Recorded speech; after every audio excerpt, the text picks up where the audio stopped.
Okay, so let us try to understand electronic displacement in covalent bonds. Now, during a chemical reaction in organic chemistry, जब कोई reagent reactant पे attack करता है तो electron displace होते हैं अपनी जगह से and new products are form in this case. तो इलेक्ट्रॉन जब डिस्प्लेस होते हैं अपनी जगह से या कोई रिएजेंट किसी दूसरे एटम पे अटैक करता है, उसके रीजंस हम लोग स्टडी करेंगे. तो वो रीज़न समझने से पहले वी नीड टू अंडरस्टैंड कि why we are studying this electronic displacement. एक एग्जाम्पल देता हूँ मैं. For example CH3Cl methyl chloride. इसमें मैंने एक बेस ऐड किया है like NaOH in aqueous solution. तो NaOH will produce lot of OH minus ions. ये आपका रिएक्टेंट हो गया, ये आपका रिएजेंट हो गया. प्रोडक्ट फॉर्म हो रहा है CH3OH methanol plus Cl minus. तो अगर मैं आपको पूछूंगा कि रिएक्शन कैसा हो रहा है, you just need to think about it कि कैसा हुआ है, जस्ट अ प्रिडिक्शन कि रिएक्शन का मैकेनिज्म क्या होगा. So OH minus ions is a reactant will go and attack on one of the atom. तो वो क्लोरीन पे अटैक नहीं कर रहा है, वो हाइड्रोजन पे अटैक नहीं कर रहा है, वो कार्बन पे अटैक कर रहा है. मतलब अगर आपका रिएजेंट नेगेटिव है तो कार्बन उसको पॉजिटिव सेंटर दिख रहा है. तो क्यों दिख रहा है? तो आप बताएंगे सर कि chlorine is more electronegative than carbon atom. ठीक है, अभी आपने बॉन्ड पोलैरिटी में देखा है इसके प्रीवियस वीडियो में कि chlorine will pull the electron pair toward itself, it will have partial negative charge, carbon will have partial positive charge. तो अब जब ये रिएजेंट अटैक करेगा ये पूरा इलेक्ट्रॉन डिस्प्लेस हो जाएगा क्लोरीन पे और OH माइनस एक नया बॉन्ड बनाएगा कार्बन के साथ में. क्लियर है? तो यहाँ पर इलेक्ट्रॉनिक डिस्प्लेसमेंट हो रहा है. क्यों हो रहा है? बिकॉज ऑलरेडी ये इलेक्ट्रॉन पेयर किसकी एरिया में शिफ्ट हो गया था? क्लोरीन के एरिया में शिफ्ट हो गया था. और ये जो चार्ज है आपको याद होगा कि ये जो चार्ज डेवलप होगा that is called as polarity. इसको पोलर कंपाउंड बोलते हैं. और ये चार्ज जो है वो परमानेंट रहेगा. मतलब chlorine will have always partial negative charge and methyl will carry always partial positive charge. तो they will be a permanent charge present in it. This is a permanent effect. अब अगर suppose मैंने ये example लिया है C double bond O ketone. ठीक है, now ketone में if I add a hydrogen cyanide to it H plus and Cn minus. This ketone converts itself into a charged molecule where oxygen will have a partial negative charge, carbon will have partial positive charge. Initially इनमें negative positive partial थे. जब ये पूरा bond break हो जाएगा यहाँ पर complete positive charge और कंप्लीट नेगेटिव चार्ज डेवलप हो जाएंगे. ठीक है, ये क्यों हो रहा है? बिकॉज डबल बॉन्ड में one is sigma and one is pi. Pi bond shift हुआ ऑक्सीजन की तरफ कंप्लीटली. क्यों शिफ्ट हो रहा है? Because of the attack of a reagent. जब साइनाइड जाके C पे अटैक करेगा तो पाई बॉन्ड शिफ्ट हो जाएगा O पे और फिर H प्लस अटैक करेगा and you will finally get a compound like this C attach to Cn and O attach to H, cyanohydrin. लेकिन जब अगर आप रिएजेंट निकाल देते हो ये अपने ओरिजिनल फॉर्म में वापस आ जाता है. तो when the polarity is permanent in this case here when you remove the reagent it will regain its original form. तो मतलब यहाँ पर जो polarity है वो टेम्परेरी है. मतलब यहाँ पर परमानेंट बॉन्ड शिफ्ट हो रहा है, यहाँ पर टेम्परेरी बॉन्ड शिफ्ट हो रहा है. तो जब परमानेंट बॉन्ड शिफ्टिंग होता है उसको हम लोग बोलते हैं which is called as polarisation, polar bond. और अगर टेम्परेरी बॉन्ड शिफ्ट होगा मतलब रिएजेंट निकाल दे तो वापस वही बन जाएगा. That will be called as polarisability. दोनों में फ़र्क है. पोलराइजेशन एक परमानेंट इफेक्ट होता है जहाँ पर चार्ज सस्टेन हो जाते हैं और पोलराइजेबिलिटी में रिएजेंट जब आप निकाल देते हो तो वो अगेन उसके ओरिजिनल फॉर्म में आ जाता है. मतलब चार्ज कंप्लीट से पार्शल हो जाएंगे, लॉस हो जाएगा charge. So that is a temporary effect and the first one is permanent. तो परमानेंट इफेक्ट को पोलराइजेशन बोलते हैं और टेम्परेरी इफेक्ट को पोलराइजेबिलिटी बोलते हैं. And polarization and polarizability are responsible for the electronic displacement during the chemical reaction. तो if I say electronic displacement किसके वजह से हो रहा है? तो इलेक्ट्रॉनिक डिस्प्लेसमेंट दो चीज़ की वजह से हो रहा है. First a permanent effect of polarisation and second is the temporary effect of polarisability. Clear है ना? पोलराइजेशन तीन इफेक्ट कवर करते हैं इसमें. Polarisation is classified as inductive effect. इसकी वजह से पोलराइजेशन हो सकता है which is called as I. Polarisation can also be brought about through resonance और मेसोमेरिक इफेक्ट बोलते हैं उसको। And polarisation can also be carried out by hyper conjugation. Clear है। एंड पोलराइजेबिलिटी के लिए एक इफेक्ट है इलेक्ट्रोमेरिक टेम्परेरी इफेक्ट है, और दूसरा effect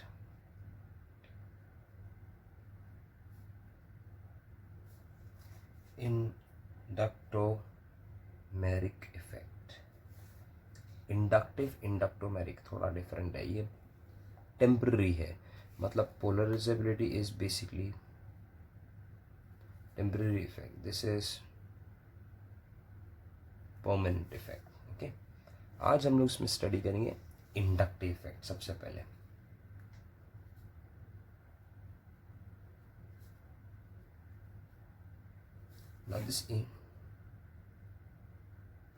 Now inductive effect is also denoted by capital I.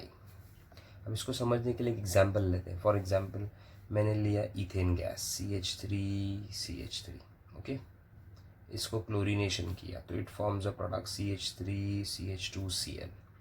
अगर मैं इसका पोलैरिटी चेक करूंगा तो इसका डाइपोल मोमेंट 0 आएगा, इसका dipole moment not equal to 0 आएगा। मैं आपसे पूछूंगा क्यों इसका डाइपोल मोमेंट 0 आ रहा है, आप बोलेंगे सर इलेक्ट्रोनेगेटिव डिफरेंस है ही नहीं, बहुत कम है, मिनिमम है, और दोनों सेम एटम से बने हैं। But here in this case chlorine will pull the electron pair due to which this chlorine will have partial negative charge, carbon will have partial positive charge, ये बॉन्ड पोलैरिटी हो जाएगी इसके अंदर, तो इसका डाइपोल मोमेंट 0 नहीं है। Clear है।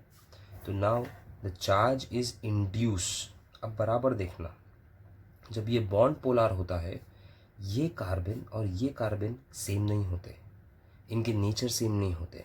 ये जो फर्स्ट कार्बन है it become slightly more electronegative as compare to second carbon atom, due to which the electron from the second carbon is shifted towards the first carbon atom, and the second carbon atom will also carry a positive charge. But obvious है कि second carbon का जो positive charge होगा वो थोड़ा कम होगा as compare to first carbon, क्योंकि फर्स्ट कार्बन डायरेक्टली अटैच है इलेक्ट्रोनेगेटिव एटम से, तो यहाँ पर ज़्यादा पुलिंग होगी। क्लियर है। सो can I say that the second bond, this bond get polarised, the charge is induce because of a polar bond attach to it. ये bond तो डेफिनेटली पोलार है, और इसके पोलार होने की वजह से ये जो सी बॉन्ड था, दिख रहा है सी बॉन्ड जो नॉन पोलार था वो भी पोलार बन गया। तो जब आप नेबरिंग कार्बन में पोलैरिटी इंड्यूस करते हो because of the polar bond, such phenomena is called as a inductive effect. Clear है।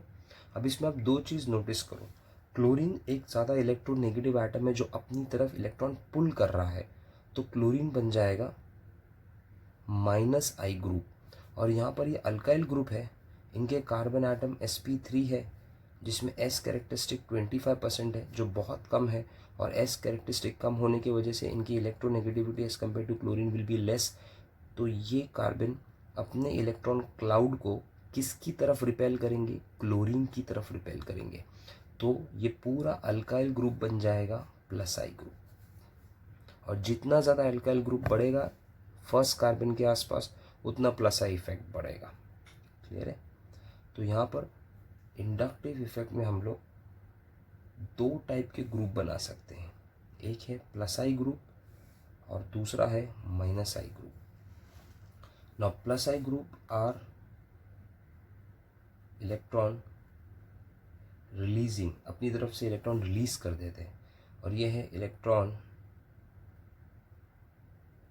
विड्रॉइंग ग्रुप जो अपनी तरफ इलेक्ट्रॉन पुल करते हैं। तो these are electron releasing group and these are electron withdrawing group. Clear है। अब इसमें काफ़ी सारे, जैसा अल्काइल ग्रुप है ये इलेक्ट्रॉन रिलीजिंग ग्रुप हो गया, कोई मेटल होता है वो इलेक्ट्रॉन रिलीजिंग ग्रुप हो जाता है। क्लियर है। तो ऐसे सब बहुत सारे जो अपने पास से इलेक्ट्रॉन रिलीज कर सकते हैं। और अल्काइल ग्रुप में क्या याद रखने का कि as R increases +I increases, इसका मतलब अगर मैं टर्शरी अल्काइल ले रहा हूँ, टर्शरी ब्यूटाइल, तो इसका जो +I इफेक्ट है वो टर्शरी का सेकेंडरी से ज़्यादा होगा, सेकेंडरी का ज़्यादा होगा CH2, प्राइमरी से प्राइमरी का ज़्यादा होगा मिथाइल से। क्यों? लेट्स सी एन एग्जांपल, जैसा अगर मैं बात कर रहा हूँ एक टर्शरी कार्बन जिसपे 3 मिथाइल ग्रुप है, वो अटैच है क्लोरीन से, क्लोरीन इलेक्ट्रॉन पेयर पुल करेगा, इस पे आएगा पार्शियल नेगेटिव, इस पे आएगा पार्शियल पॉजिटिव चार्ज। ठीक है, ये एग्जांपल ले रहा हूँ मैं प्राइमरी का, CH3 CH2 Cl। ये इलेक्ट्रॉन पेयर पुल करेगा, यहाँ पर आएगा पॉजिटिव चार्ज, यहाँ पर आएगा नेगेटिव। नाउ टर्शियरी कार्बन में 3 मिथाइल ग्रुप अटैच है।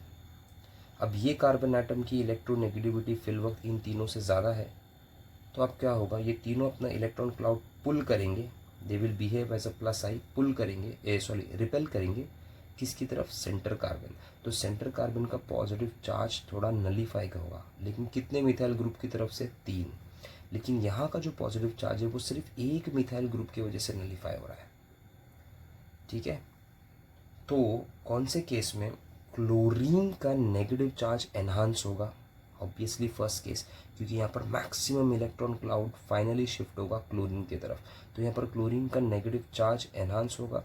यहाँ पर क्लोरीन का नेगेटिव चार्ज इससे कम होगा टर्शरी से, यहाँ पर ज़्यादा एनहांस होगा, because there are lot of alkyl group. इसके लिए भी से कि tertiary alkyl will have a greater plus I effect as compare to what primary and secondary. अब इलेक्ट्रॉन विड्रॉइंग ग्रुप क्या हो गया, जो इलेक्ट्रॉन पुल करते हैं, इन पे या तो ये ज़्यादा इलेक्ट्रोनेगेटिव एटम से बने, लाइक नाइट्रोजन ऑक्सीजन, क्लियर है, इनमें ज़्यादा रेजोनेंस दिखाई देगा।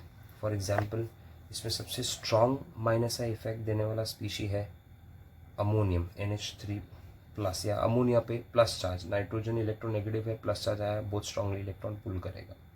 Then you have NO2 group, then you have cyanide which is greater than SO3H। देखो सब इलेक्ट्रोनेगेटिव एटम्स दिखेंगे इसमें, is greater than CHO, greater than ketonic group, greater than COH, greater than COCl, acid chloride, ester, amide, fluorine, chlorine, bromine, iodine, alkoxy, 2 lone pairs, hydroxy, 2 lone pairs on oxygen.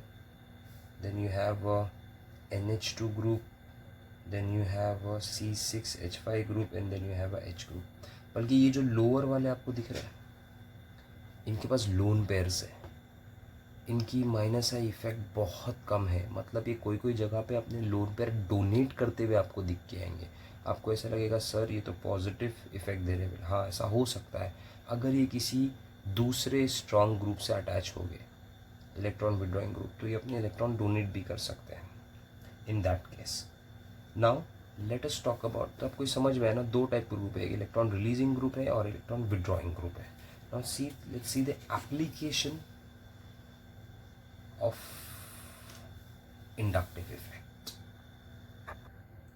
Before starting the application you have to remember one point in this, मैं mention कर देता हूँ, that is plus I effect. Remember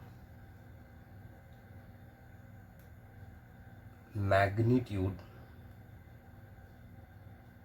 of minus I effect is directly proportional, plus I effect, magnitude of the plus I effect is directly proportional to negative charge।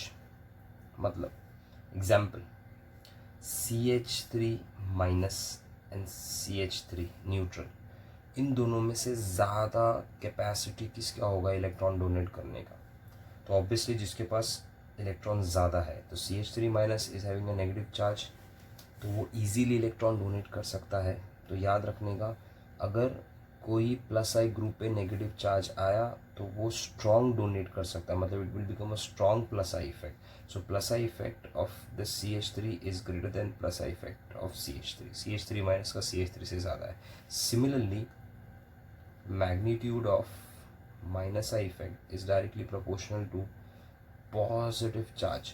अब देखो NO2 nitro group एक minus I group है, NO2 plus nitronium ion ये भी एक minus I group है, but दोनों में से स्ट्रॉन्ग माइनस आई ग्रुप बनेगा NO2 प्लस, क्योंकि ऑलरेडी एक नेगेटिव माइनस आई ग्रुप है प्लस उस पर पॉजिटिव चार्ज आ गया, तो न्यूक्लियर चार्ज हेल्प करेगा इलेक्ट्रॉन पुल करने में as compare to this NO2। तो you have to remember this कि magnitude of negative charge is directly proportional to plus I and positive charge on electron withdrawing group is directly proportional to minus I. Now let us talk about application of inductive effect. तो सबसे पहले ये सबसे important इसका application है relative strength of acid and base. तो एक चीज़ याद रखो, ऑर्गेनिक एसिड और ऑर्गेनिक बेस है ना, इनऑर्गेनिक एसिड और बेस से हमेशा वीक होते हैं। तो बेसिकली हम लोग जो यहाँ पर कंपैरिजन करने वाले हैं ना, इन जनरल वो वीक एसिड और वीक बेसिस के बीच में कंपैरिजन करेंगे, कौन कितना एसिडिक है और कौन कितना बेसिक है। और ये डिसाइड करने से पहले कुछ चीज़ें आप याद रखो कि एसिड्स के कुछ डेफिनेशन होते हैं कि acids are those substances which donate H plus ions, like HCl H plus ions देता है, acidic acid H plus ions देता है। दूसरा, it accept electron pair accept कर सकता है, तो उसको हम लोग लेविस एसिड बोलते हैं। तो एसिड के दो डेफिनेशन याद रखना। सिमिलरली बेस के डेफिनेशन क्या याद रखना, which donate OH minus ions और which donate electron pair, that is called as Lewis base. ये लेविस के डेफिनेशन थे एसिड बेस के। इलेक्ट्रॉन पेयर एक्सेप्टर को एसिड बोलते हैं, इलेक्ट्रॉन पेयर डोनर को बेस बोलते हैं। सेकेंड थिंग, जब भी आप वीक एसिड को हम लोग रिप्रेजेंट करते हैं HA से। वीक एसिड को जब भी आप पानी में डालोगे, एक्वस सोल्यूशन में डालोगे, तो वो एक इक्विलिब्रियम पे आता है to form H plus and A minus.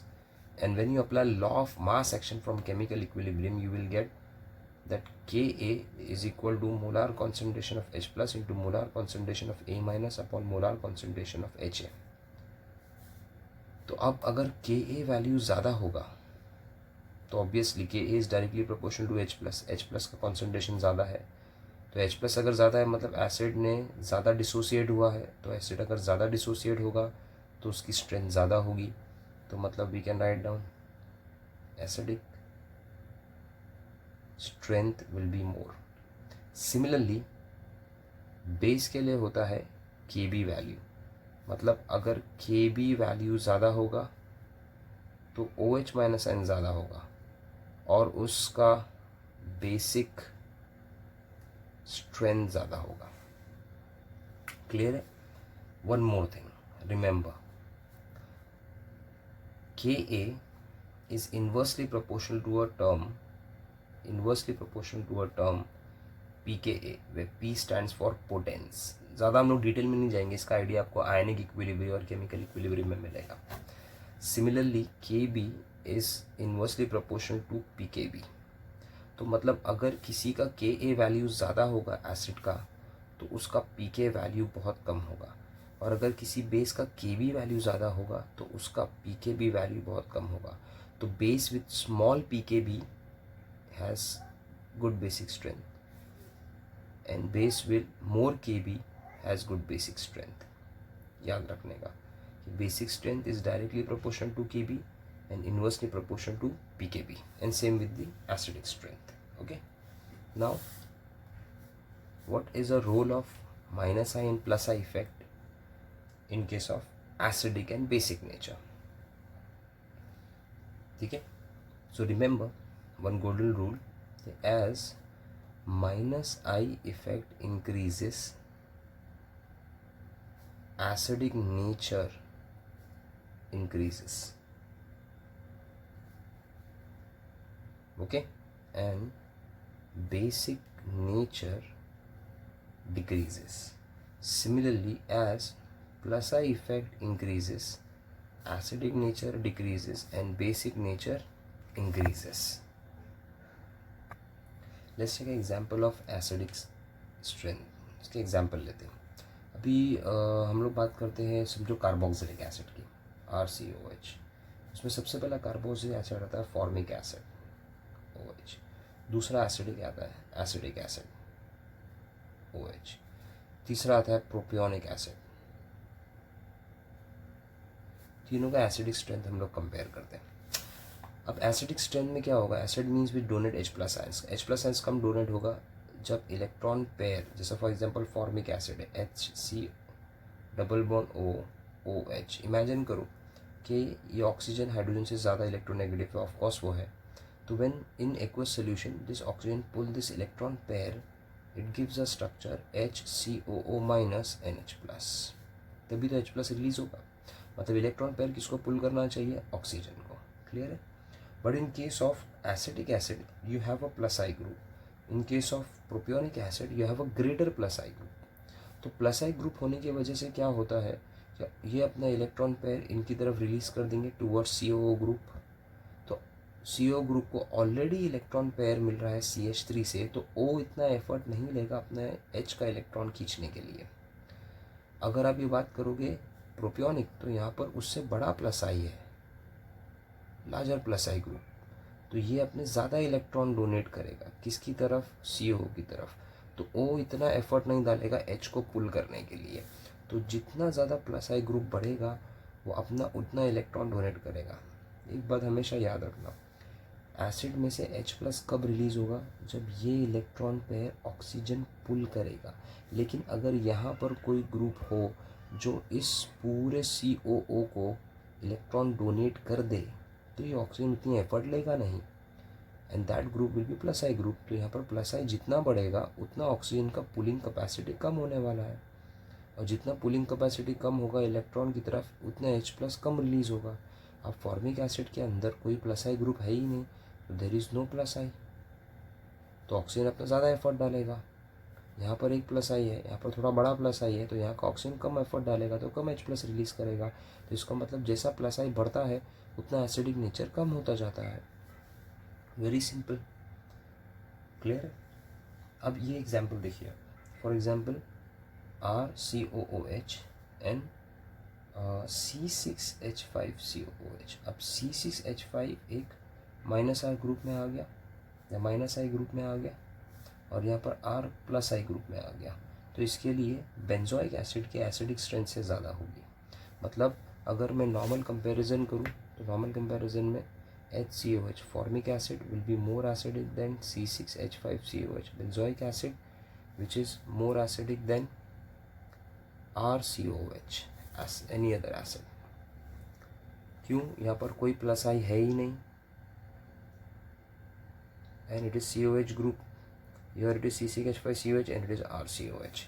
तो फॉर्मिक एसिड का एसिडिक स्ट्रेंथ बेंजोइक एसिड और एसिडिक एसिड से ज़्यादा, और बेंजोइक एसिड का क्यों ज़्यादा है? बिकॉज यहाँ पर माइनस आई ग्रुप दिखता है।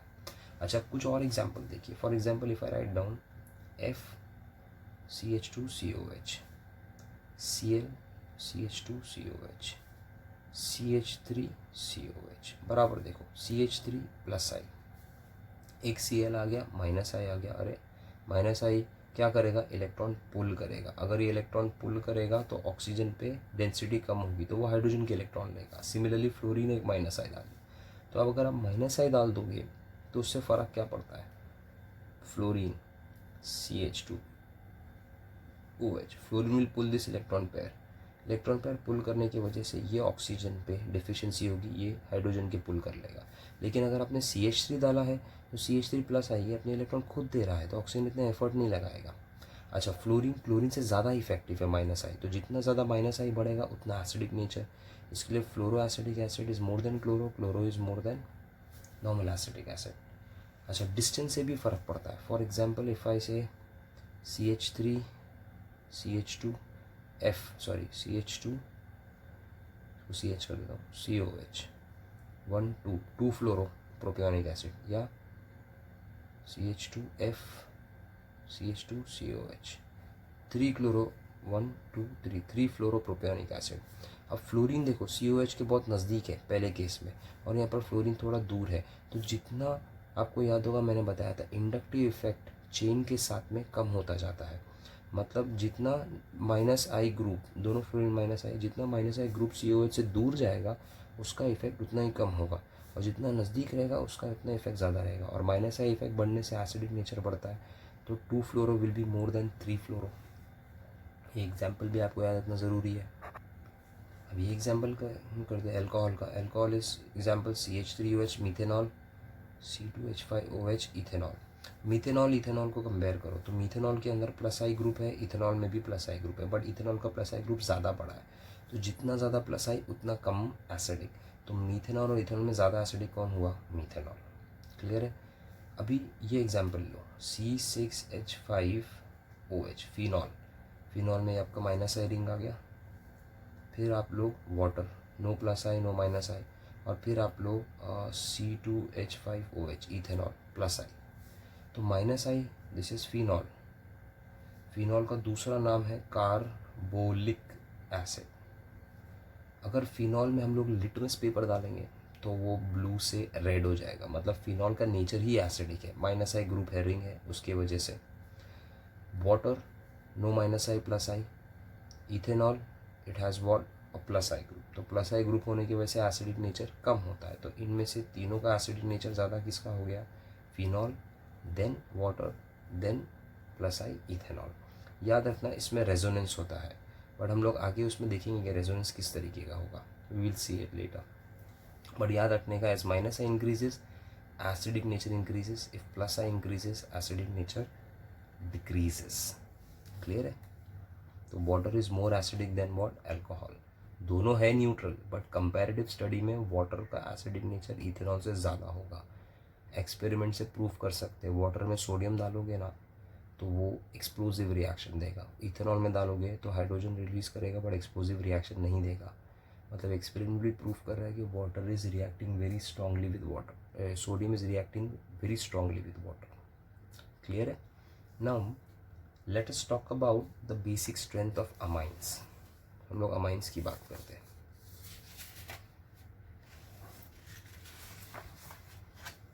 Late us talk about the basic strength of amines, या बेस की बात करते हैं हम लोग। अमाइंस के बारे में देखते हैं। अमाइंस अमाइंस आपको पता है दो टाइप के होते हैं, एक होता है RNH2, एक होता है R2NH सेकेंडरी अमाइन RNHR, एक होता है tertiary amine RNR tertiary amine हो गया। ठीक है? अमाइन में जितने भी नाइट्रोजन आइटम है उन सब पे लोन पेयर होता है। So basically amines are lone pair donor, और जो भी लोन पेयर डोनर होते हैं, लोन पेयर ऑफ इलेक्ट्रॉन्स को जो डोनेट करते हैं, उनको हम लोग बोलते हैं लिविस बेस। इसके लिए अमाइंस बेसिक है बिकॉज वो अपने लोन पेयर डोनेट कर सकता है। क्लियर है? जो ज़्यादा डोनेट करेगा वो ज़्यादा बेसिक होगा, जो कम डोनेट करेगा वो कम बेसिक होगा। अब अमाइंस के कंपैरेटिव स्टडी बेसिक नेचर की दो तरीके की होती है, एक होता है गैस फेज और दूसरा सोल्यूशन फेज। गैस फेज को बराबर से देखो, this is R3N tertiary amine, R2NH secondary amine, RNH2 primary amine,